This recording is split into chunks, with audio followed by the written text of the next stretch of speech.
अस्सलाम वालेकुम रहमतुल्लाह फ्रेंड्स, मैं आपको दुबई आल यूट्यूब चैनल में खुश आमदीद कहता हूँ। मैं शफीकुर रहमान एक नई वीडियो के साथ आपकी खिदमत में हाजिर हूँ।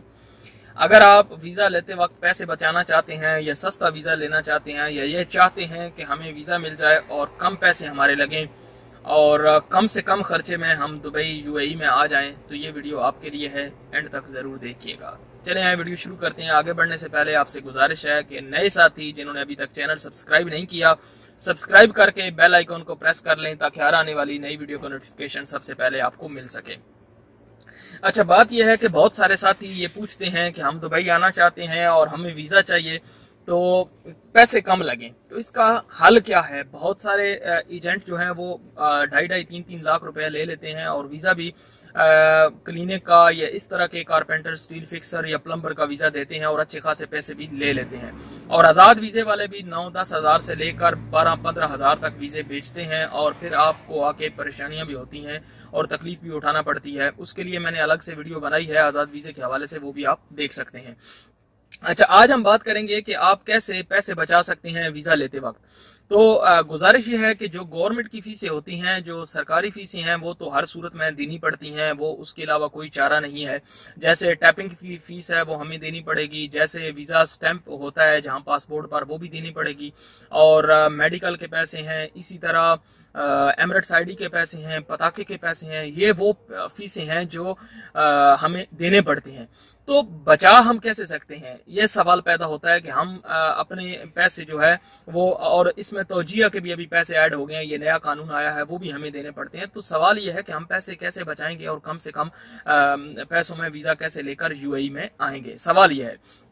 अच्छा, ये इसके दो ऑप्शन हैं। अगर आप अबू धाबी में वीज़ा ले रहे हैं तो अबू धाबी में आपको सारे पैसे देने पड़ेंगे, बचाने का कोई चांस नहीं है। जितनी हाल ये है कि कोई कंपनी आपको फ्री वीज़ा दे दे तो उसमें आप बचा सकते हैं, अदरवाइज आपके पैसे नहीं बचेंगे। जितनी सरकारी फीसें हैं वो आपको देनी पड़ेंगी और इसके अलावा आपका वीज़ा नहीं लगेगा। अबू धाबी के अंदर ये कानून है, मतलब जो पताके के पैसे हैं, जो मेडिकल के हैं, जो एमरेट्स आईडी के हैं, जो इंश्योरेंस के हैं, सारे पैसे आपको देने पड़ेंगे, सारी फीसें आपको देनी पड़ेगी, तब जाके आपका वीज़ा निकलेगा, अब अप्रूवल होगा, तब जाके आप काम कर सकेंगे, अदरवाइज नहीं। एक भी फीस अगर पूरी नहीं है तो आप का वीज़ा कंप्लीट नहीं है, आप काम नहीं कर पाएंगे। लेकिन दुबई में क्या है कि अगर आप वीज़ा दुबई का लेते हैं तो आप पैसे एक हिसाब से वो बचा सकते हैं और वो फीस इंश्योरेंस की फीस है। और जो अबू धाबी में जो 30 साल की एज में, मतलब 20 से 30 साल की उम्र वाले लोग हैं, उनकी इंश्योरेंस जो बन रही है तकरीबन 1000 दिरहम की है और ये 1000 से लेकर 1100 दिरहम, वो उसका टैपिंग वगैरह और ईमेल वगैरह वो सब खर्चा हो जाता है, तकरीबन 1100 दिरहम। आज की करेंसी का अगर हम हिसाब लगाएं तो तकरीबन पाकिस्तान का 45-50 हज़ार रुपए आप बचा सकते हैं अगर आप दुबई का वीज़ा लेते हैं, इंश्योरेंस नहीं बनवाते। लेकिन एक तरफ इसके फायदा भी है और दूसरी तरफ इसका नुकसान भी है। मतलब दुबई में आपकी इंश्योरेंस बन जाएगी, बगैर इंश्योरेंस के आपका वीज़ा निकल आएगा, वीज़ा लग भी जाएगा, आप काम भी कर सकते हैं, आप लीगल भी हैं। लेकिन अबू धाबी में ऐसा नहीं है। और दुबई में जब ये मतलब आप एक फर्जी कार्ड बनता है, 150-200 का, 100 का भी बन जाता है, 250-300 का भी बनता है, एक फर्जी कार्ड होता है, लेकिन वो मेडिकल के लिए आप यूज नहीं कर सकते। जब आप बीमार हो जाएंगे, हेल्थ इंश्योरेंस जो आपकी होती है, जैसे अबू धाबी में आप बीमार होते हैं, क्योंकि यहाँ पर एक्सपेंसिव है, दवाइयाँ लेनी, हॉस्पिटल के काफी ज्यादा खर्चे हैं, एक टेस्ट अच्छे खासे महंगे हैं, तो बनवाना चाहिए। लेकिन अगर आप चाहते हैं कि आप बीमार नहीं होंगे और आपको गारंटी है, तो फिर आप विदाउट इंश्योरेंस के दुबई का वीज़ा ले सकते हैं। अबू धाबी का वीज़ा आपको नहीं मिलेगा, तो वो आप 40-50 हज़ार रुपया बचा सकते हैं। लेकिन जैसे मैंने नुकसान का जिक्र कर दिया, अगर आपका खुदा न खास्ता एक्सीडेंट हो जाता है, कोई वो कहते हैं पंजाबी में सट सुट लग जाती है, तो फिर उस सूरत में आप फंस जाएंगे, अच्छा खासा खर्चा हो जाएगा। क्योंकि वहां पर मैंने कुछ वीज़े लिए हैं अपने साथियों के दुबई से, और इवन मेरे भाई का भी वीज़ा दुबई का है और इंश्योरेंस नहीं बनी है और चल रहा है बिना इंश्योरेंस के, लेकिन फिर जब फंस जाएंगे ना तो मुश्किल हो जाएगा। उसके अलावा ऑप्शन नहीं था हमारे पास, इसलिए हमने अबू धाबी की इंश्योरेंस लेने के लिए ट्राई की है, लेकिन अबू धाबी की इंश्योरेंस नहीं मिलती। वीज़ा अगर दुबई का है तो इंश्योरेंस मुश्किल है, फिर बड़ा लंबा झमेला है, उसमें जाके हम पढ़ना नहीं चाहते, ठीक है ना। और इसमें एक और चीज बड़ी जरूर मैं आपको ऐड करूंगा, अगर दुबई का वीजा आप ले रहे हैं तो एक बात इंतहाई ज़रूरी है, जो आप जहन में रखें। अगर कोई एजेंट या कोई ये छोटी कंपनी वाला या कोई भी बंदा आपको कहता है कि हम आपकी इंश्योरेंस बना के देंगे, और वो इंश्योरेंस बना, हाँ आप उनसे पूछें कि कौन सी इंश्योरेंस हमें बना के देंगे, और ऐसी इंश्योरेंस हमें चाहिए जो हमारे हेल्थ में जब हम बीमार हो जाएं तो वो हॉस्पिटल में काम करें। अबू धाबी, दुबई में ऐसी इंश्योरेंस हैं, और जो बनाते भी हैं, लोगों ने बनवाई भी है, लेकिन ऐसी भी हैं जो फर्जी होती हैं, जो जिनका कोई फायदा नहीं है सिरे का, और खामखा के पैसे हैं, और बाद में जब आप बीमार हो जाएं या कुछ प्रॉब्लम आ जाए तो वो काम भी नहीं करते। आप वीजा लेने से पहले ये जरूर आपसे गुजारिश है कि उनसे पूछें कि कौन सी इंश्योरेंस देंगे। बाकी सारी चीजें तकरीबन सेम है। ये इंश्योरेंस की फिल्म जो है और ये पटाखे की फीस, उसमें चलो मैं बाद में आता हूँ। इसमें वो पैसे बचा लेते हैं और आप ख्वार होते हैं, बाद में फंस जाते हैं, बाद में आपको कहते हैं नहीं भाई ये काम नहीं करती, और ये वगैरह वगैरह।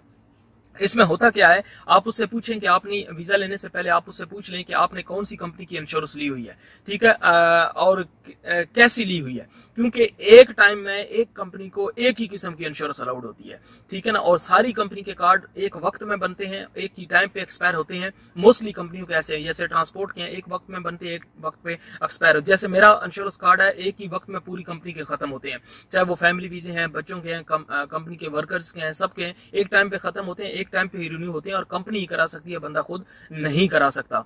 इसी तरह वहां पर भी सिस्टम ऐसा है, आप उनसे कंफर्म करके पूछ लें कि जो इंश्योरेंस दे रहे हैं कि मैं अकेला करा सकता हूं, रिन्यू करा सकता हूं, जब ये एक्सपायर हो जाए तो इसका कैसे करूंगा, और कौन सी कंपनी की जो है इंश्योरेंस आपने बनवाई हुई है। मतलब इंश्योरेंस कंपनी, एक कंपनी ने, मतलब कॉन्ट्रैक्टिंग कंपनी अगर, तो उसने किस कंपनी से इंश्योरेंस ली हुई है, किस कंपनी, तो वो जब कंपनी बताएंगे तो आप उस कंपनी के बारे में तहकीक कर लें, पूछताछ कर लें, और अगर वो कंपनी ठीक है तो आप उससे वीजा लें, वरना नहीं लें। वरना अगर आप विदाउट इंश्योरेंस के आना चाहते हैं तो बिस्मिल्लाह आ जाए, लेकिन मैंने नुकसान आपको जिक्र कर दिया एक एक मतलब नॉर्मल अगर मैं अबू धाबी की बात करूं, पहले मैंने वीडियो बनाई है लेकिन फिर कह देता हूं कि अगर नॉर्मल अगर बंदा बीमार हो जाता है तो एक हॉस्पिटल में, बड़े हॉस्पिटल में अगर चेकअप कराने जाते हैं 250-300 दिरहम डॉक्टर की फीस है। अगर क्लिनिक में चेक कराने जाते हैं तो आपको 100 दिरहम, 50 से 100 दिरहम लग जाता है फीस के, मतलब चेकअप फीस में। उसके अलावा जो दवाइयां हैं वो भी अच्छी खासी महंगी होती हैं।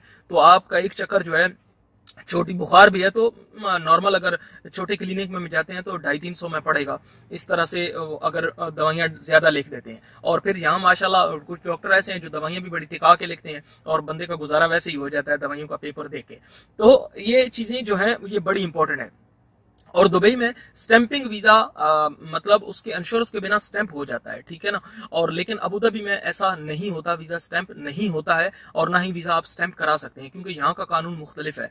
और पताका जब अभी मुझसे एक भाई ने रब्ता किया कि एजेंट ने वीजा निकाल दिया है और ऐसे ऐसे पैसे मैंने उसे दिए हैं और अभी वो और मांग रहा है। भाई जब आप पैसे पूरे दे देते हैं, मतलब 4-5 हज़ार दिरहम अगर आजाद वीजे के लिए आप दे देते हैं तो उससे वीजा निकालना चाहिए, और इतने पैसों में वीजा निकल आता है। वीजे की जो कॉस्ट होती है, मैं बारहा ये कह चुका हूँ, 4500 से लेकर 5500 के बीच में आती है वो वीजा, चाहे किसी कैटेगरी का भी हो, ठीक है ना। और थोड़े से पैसे एक और 2 वीजों में हो जाते हैं, लेकिन मोस्टली यही खर्चा आता है। और अगर आप 10-10, 12-12, 15-15 हज़ार दे के आ रहे हैं तो भैया ये आपकी गलती है, हम तो आपको बता रहे हैं। हाँ, आजाद वीजा लेके अगर आप बाहर काम करना चाहते हैं तो फिर ज़ाहिर आपको इसके पैसे देने पड़ेंगे। आज़ाद वीज़े की वीडियो है वो आप देख लीजिए, उसमें पूरी डिटेल मैंने बताई है, फ़ायदे और नुकसान की भी अलग अलग वीडियो है, वो भी देख लीजिएगा।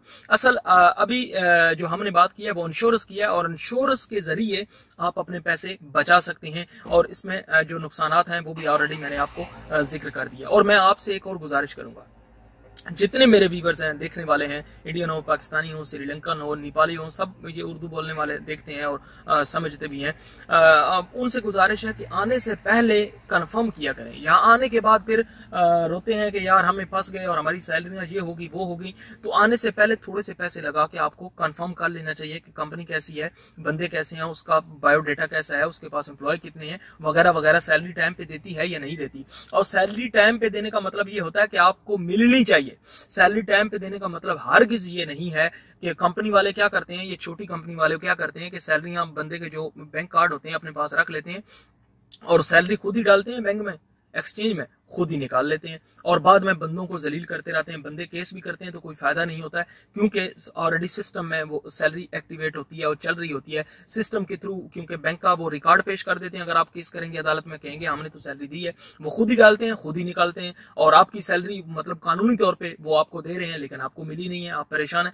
तो जब भी आप वीजा लें, जिस बंदे से भी वीजा लें, आजाद वीजे का तो सिस्टम ही दूसरा है, लेकिन अगर आप काम करने वाला वीजा ले रहे हैं, लेबर का, और ये सब जो हाथ होता है ना, ये सब मेरे जैसे जो अनपढ़ लोग हैं उनके साथ ही होता है। कारपेंटर, स्टील फिक्सर और इस तरह के जो लोग होते हैं उन्हीं के साथ, क्योंकि पढ़े लिखे लोग मार नहीं खाते हैं।